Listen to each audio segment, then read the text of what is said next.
Tudo que você viveu até hoje está te preparando para a sua próxima fase. E não teria uma maneira melhor de eu começar esse vídeo se não fosse com essa frase. Essa frase é o grande resumo de tudo que você vai me ouvir falar aqui nesse vídeo. Mas vamos lá, se você não me conhece, meu nome é Fernanda Carbosa, eu sou produtora de conteúdo, sou infoprodutora, produtora digital, empreendedora, também sou mãe e até um tempo atrás eu costumava dizer que eu estava aqui para compartilhar a minha jornada enquanto empreendedora, enquanto produtora de conteúdo. Mas hoje eu mudei um pouco essa visão e eu digo que eu estou aqui para compartilhar minha jornada como pessoa, como mulher, como ser humano, como mãe e te ajudar de alguma maneira para que você cresça, evolui e seja uma mulher que não abre mão de nenhuma das suas versões. Eu me limitar aqui a Fernanda empreendedora ou a Fernanda produtora de conteúdo seria o mesmo que escolher só uma faceta minha. E tudo me compõe. Isso vai ficar muito claro aqui para você também, caso você ainda não me conheça. Então, bora lá, sem mais delongas, o que me trouxe ao digital, o que me fez começar a trabalhar com digital e chegar aos resultados que eu tenho hoje trabalhando 100% da internet. Bom, tudo começou, vou ter que iniciar um pouquinho antes, tá? Antes de fato de ter começado no digital, porque é o começo da minha história. Então, eu entrei para a faculdade com os meus 18 anos, eu fiz faculdade de jornalismo. Na época eu fiquei em dúvida entre jornalismo, publicidade e psicologia, mas acabei optando por jornalismo.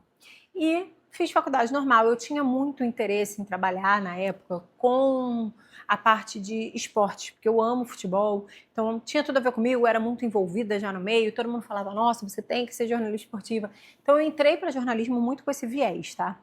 E ao longo da faculdade eu fui testando outras coisas, trabalhei um pouco na área de futebol também, na área de esportes, mas testei outras editorias, digamos assim.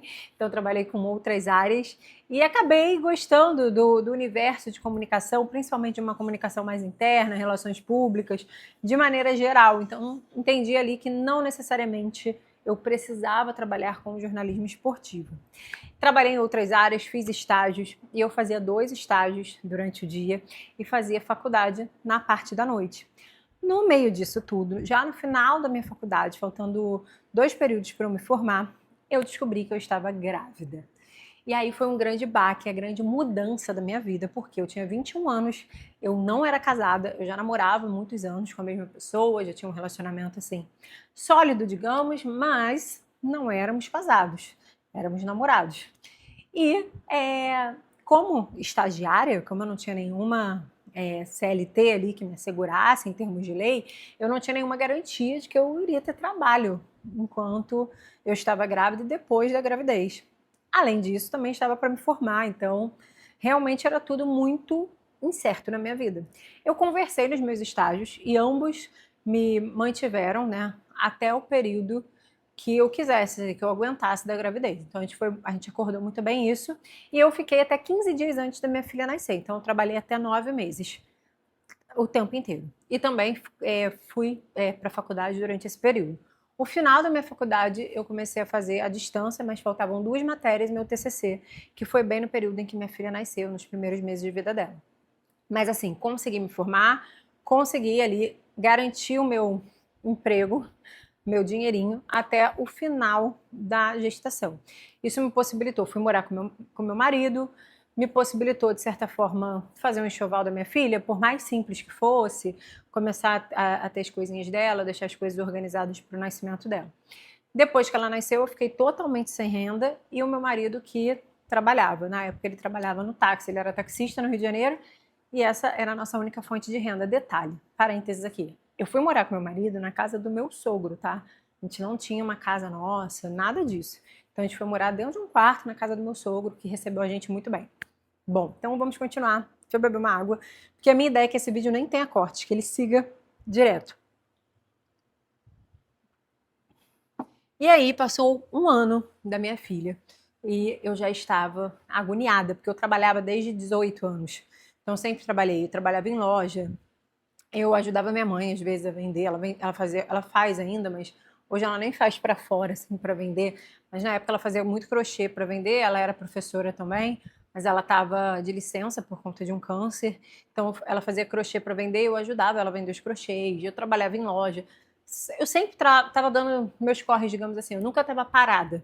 Então, para mim, depois que fui mãe, eu fiquei parada 1 ano, foi maravilhoso, porque eu me dediquei ao crescimento da minha filha nesse período que é, assim, muito delicado.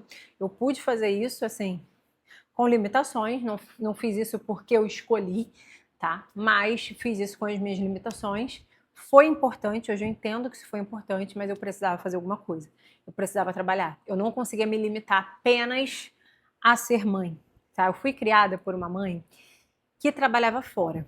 Então, a minha mãe trabalhava de segunda a sexta, de 7 às 10 da noite. Isso me fez perceber 2 coisas. Primeiro, que sim, como mulher, eu precisava ter a minha independência, mas também me fez não querer necessariamente estar presa a um trabalho que eu dependesse de ficar o dia inteiro fora, porque eu iria precisar delegar a criação da minha filha. Enfim, no meio disso eu fui para uma entrevista de emprego. E foi a única entrevista de emprego que eu fui na minha vida. Minha filha ia fazer 1 ano, inclusive a entrevista foi assim às vésperas do aniversário dela, faltava 3 dias para o aniversário dela. E a minha cabeça foi naquela divisão, né? Que eu estava pensando no aninho dela e ao mesmo tempo eu tinha que ir para a entrevista. E essa foi um processo seletivo que eu já estava fazendo há muito tempo. Era uma grande marca de varejo e para ser gerente, era um trainee para gerente de loja. E eu já tinha experiência com vendas também em loja e precisava ter ensino superior, tinha ensino superior, enfim. Então, eu olhei aquela oportunidade como uma grande oportunidade. Na época, eu lembro que o salário era em torno de 8 mil reais e que ainda tinha alguns benefícios. Então, eu falei, cara, eu vou conseguir ganhar bem enquanto eu estou com a minha filha. Enquanto eu estou com a minha filha, não, minto. Vou conseguir ganhar bem. Vou conseguir dar uma vida digna para minha filha. Esse foi o meu pensamento ali na época. Cheguei para a entrevista. E quando eu cheguei na entrevista, eu já me senti completamente deslocada. Primeiro, porque eu já estava há 1 ano sem sair de casa. Há 1 ano sem saber o que era interagir com a sociedade, tá? Vamos dizer assim. Óbvio. Ah, Fernanda, você não tinha amigos? Eu tinha amigos, eu vi os meus amigos.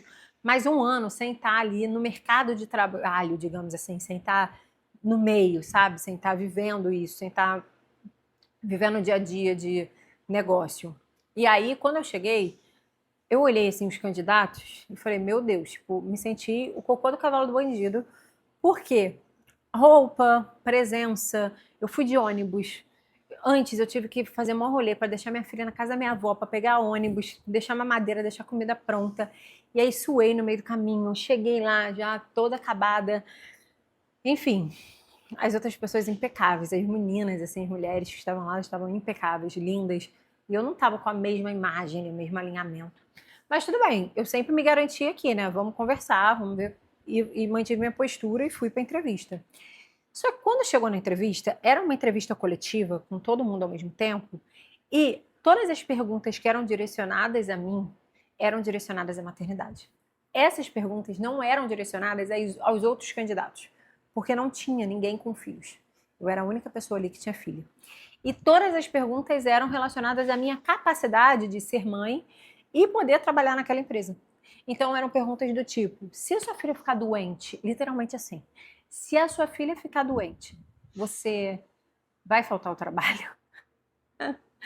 E, cara, é uma pergunta tão delicada, porque assim, tá, beleza, ela pode ter ficado doente, pontualmente alguém tá com ela e tá tranquilo, não vou precisar faltar, mas dependendo da gravidade e do momento, pode ser que eu precise. E foram, assim, foi algo que foi me. Eu fiquei, na hora, eu não tinha resposta para aquelas perguntas, e aquilo foi me moldando, me colocando dentro de um lugar que eu não queria estar, me deixando desconfortável. E é claro que no final da entrevista eu fui desclassificada. Hoje, para mim, falar sobre isso é muito tranquilo, mas se você for ver até vídeos que eu falo sobre isso mais antigamente, eu chegava a chorar, porque era algo que me emocionava muito, mas hoje é algo mais tranquilo, eu lido com isso de maneira mais de boa, apesar de saber que foi parte muito forte da minha história. E aí, com isso, eu cheguei em casa e falei pro meu marido, falei, cara, eu não quero mais passar por isso. Uma coisa que eu lembro muito, que foi muito forte, foi que na volta, quando eu fui pegar o ônibus, começou a chover. E aí, foi uma cena tipo de filme, né? Eu encostei minha cabeça aqui no ônibus e eu só conseguia chorar de tão mal que eu fiquei com aquela entrevista, as lágrimas caíam. Na medida que caía aquilo, as gotas de chuva na janela do ônibus, tipo cena de filme dramático, assim. Mas para mim foi algo muito marcante. Naquele dia eu entendi e decidi que eu nunca mais iria me submeter a uma entrevista dessa.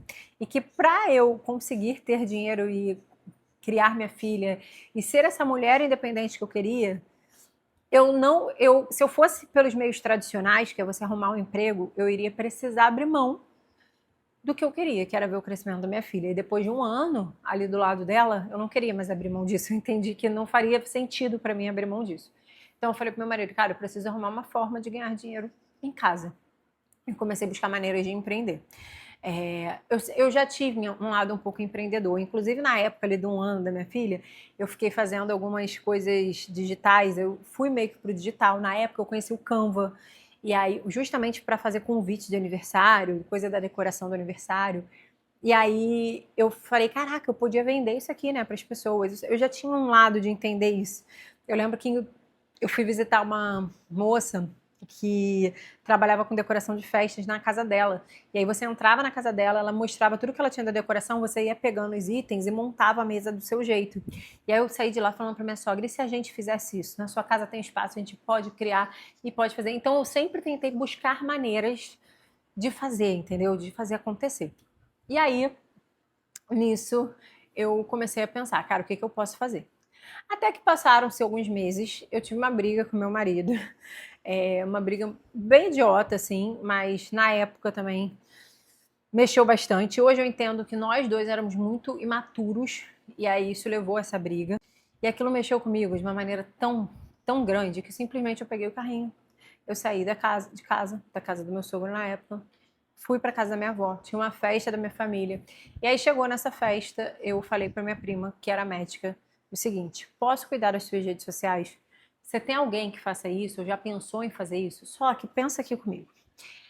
Eu não sei quando você está vendo esse vídeo, né? Mas hoje nós estamos em 2026. Era 2017. Não tinham pessoas cuidando de redes sociais dessa maneira. Era algo muito introdutório na época, as pessoas mal usavam o Instagram só tinha fotos. O foco da maioria dos profissionais era criar páginas e postar conteúdo em páginas do Facebook.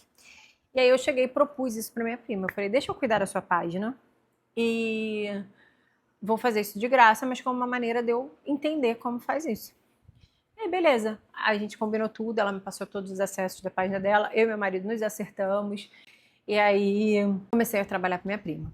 Fiz as primeiras postagens dela. Nas primeiras postagens dela, meu telefone começou a tocar muitas mensagens, porque as pessoas entravam em contato com ela, outros amigos que viam e pediam, cara, quem fez suas redes sociais? Como que foi?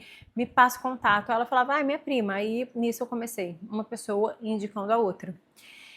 E aí eu, na época, não sabia exatamente o que eu estava fazendo. Eu peguei o perfil dela para ser o meu laboratório, para eu testar, mas, cara, eu precisava fazer aquilo dar certo. Então, primeiro, eu cobrava extremamente barato por não ter confiança naquilo que eu estava fazendo.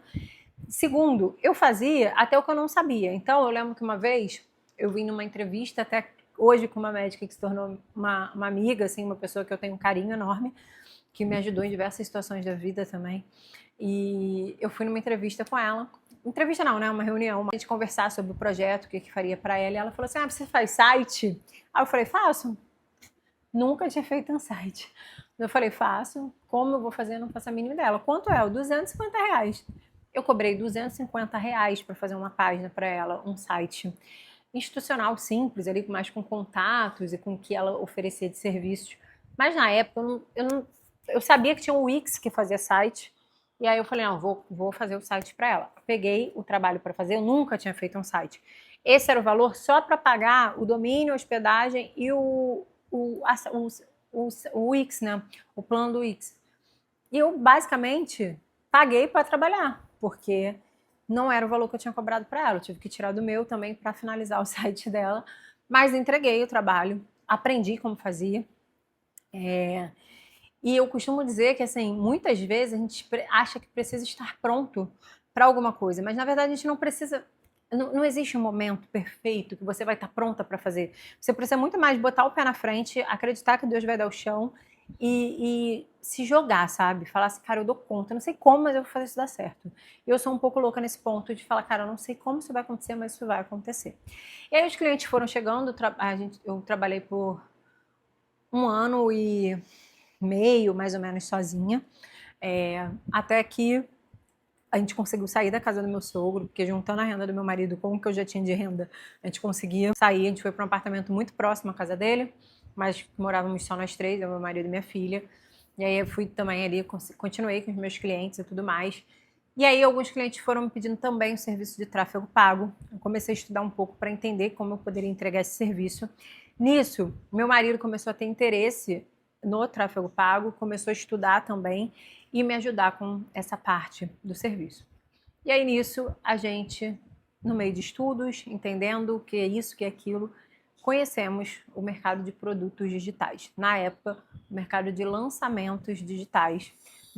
Ele veio, na verdade, para um evento aqui perto até hoje, da onde eu moro, sobre lançamentos, e saímos de lá decididos a comprar o Fórmula de Lançamento do Érico Rocha, que é o famoso 6 em 7, onde o curso te promete fazer R$100.000 em 7 dias a partir de lançamentos digitais. A gente não fazia ideia do que a gente ia ter que fazer, mas a gente olhou e falou: R$100.000 em 7 dias me parece um bom negócio e é isso que a gente vai fazer.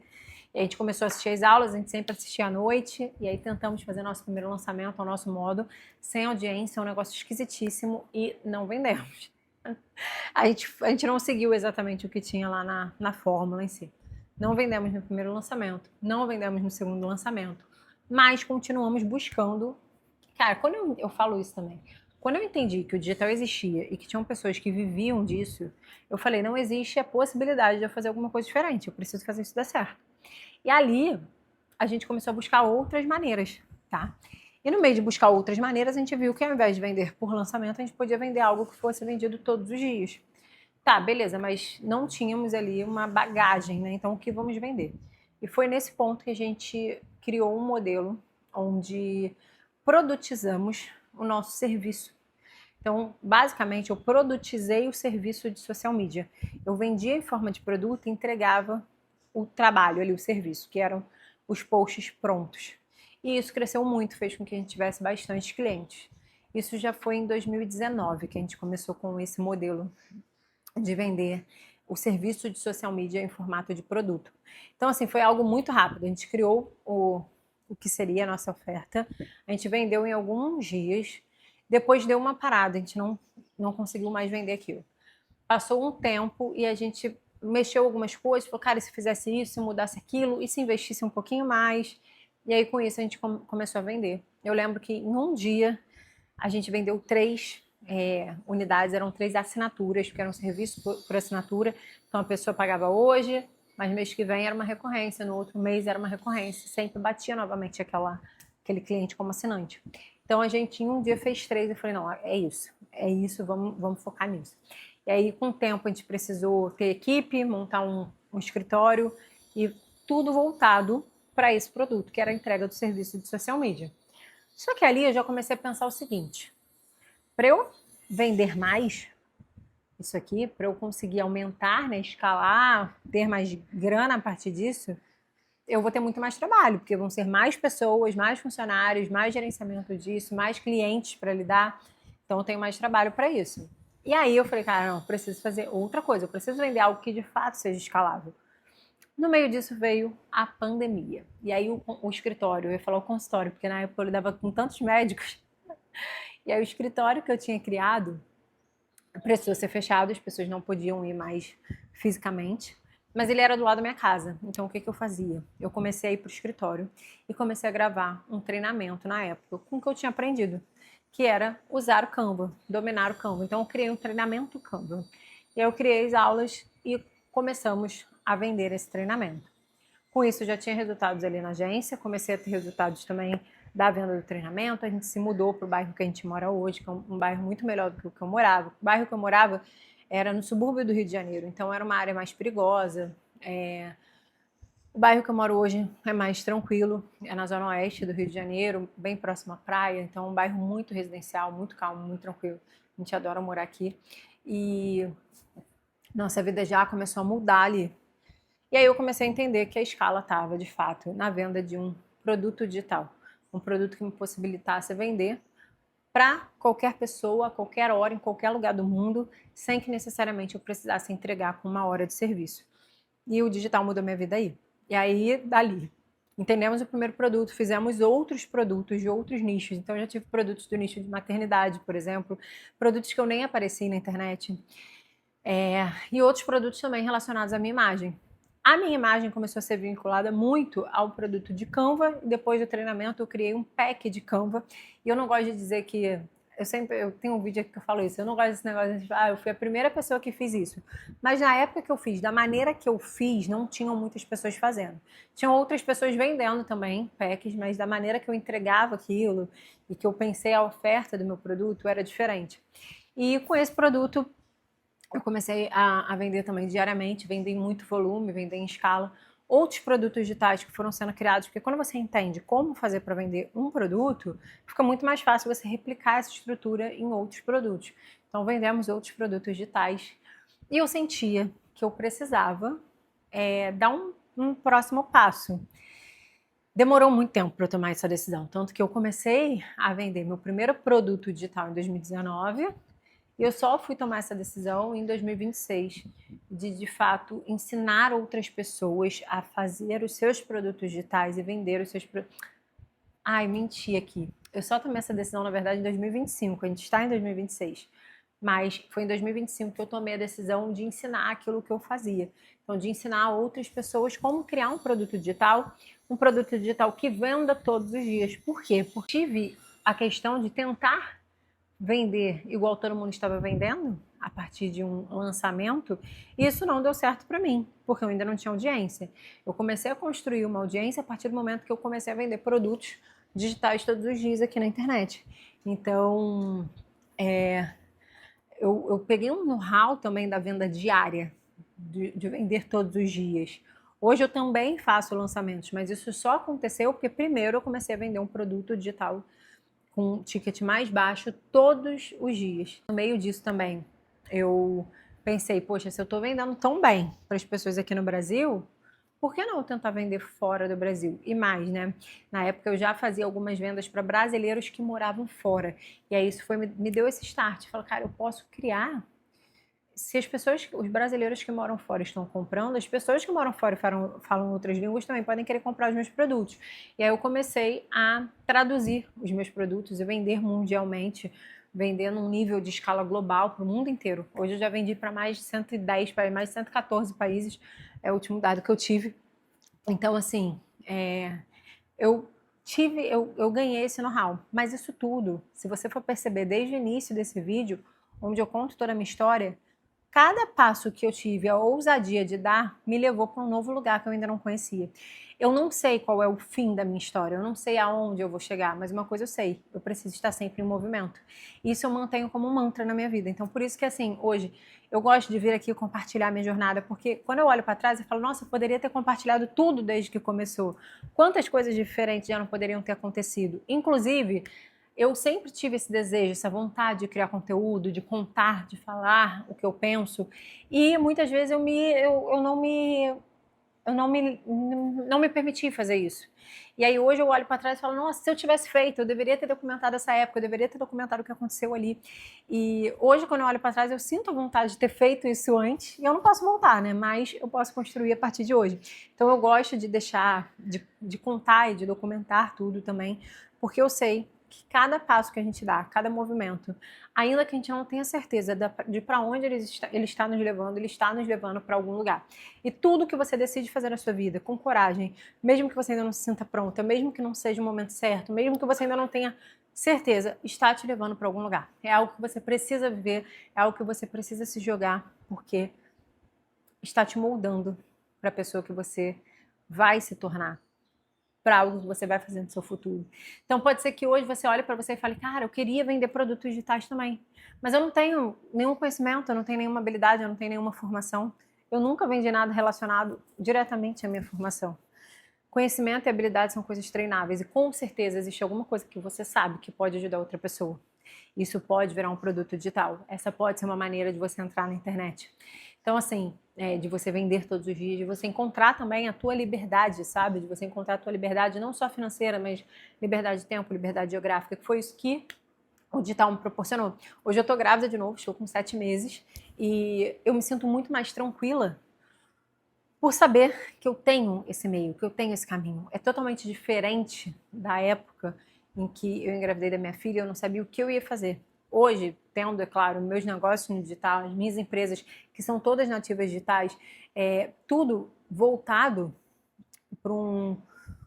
para esse mercado, e eu saber que eu posso ter meu filho tranquila, que sim, eu continuarei trabalhando, mas que eu vou trabalhar na minha casa, vendo ele crescer, e que eu não precisei escolher lá atrás, naquele dia que eu fiquei acuada, sem ter respostas de você vai vir para o trabalho caso sua filha fique doente. Hoje eu sei que se meu filho ficar doente, eu tenho a liberdade de poder ficar do lado dele e ainda assim continuar trabalhando. E eu só tive isso a partir do momento que eu conheci o mercado digital. Então hoje eu acho que eu preciso também usar a minha voz e contar para vocês como foi minha história, o que eu fiz, o que eu faço e mostrar para você que assim, você às vezes quer enxergar o que vai ser lá na frente. Mas você não precisa enxergar o que vai ser na frente, você só precisa enxergar os próximos 100 metros, entendeu? Pensa quando você está numa estrada, você liga o farol do carro, o farol do carro, ele só atinge uma parte. Ele não atinge o fim da estrada, ele só atinge os próximos metros que você precisa alcançar. E é isso que você precisa ver. Você só precisa ter clareza para dar um passo. Você não precisa querer entender o que vai acontecer no final. Só precisa ter clareza, ousadia e coragem, é claro. E tudo que você vai viver vai te levar para o próximo passo. Eu tenho certeza que tudo que eu vivo é aquilo que está me levando para um próximo lugar também, para a próxima fase, para o próximo nível. E quero sempre estar compartilhando isso aqui com vocês. Então, se você gostou desse vídeo, se ele te ajudou de alguma maneira, te inspirou, te deu algum insight, me deixa saber, me conta nos comentários. Se você gostou também e ainda não é inscrito aqui no canal, já se inscreve no canal, ativa as notificações, porque eu, sim, tento postar vídeos aqui todas as semanas, mas a minha ideia é cada vez mais intensificar esse volume.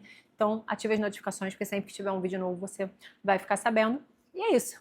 Já deixa seu like também. Se você não me segue no Instagram, já me segue no Instagram, Fernanda Carbosa, em todas as redes sociais. Um beijo e até o próximo vídeo.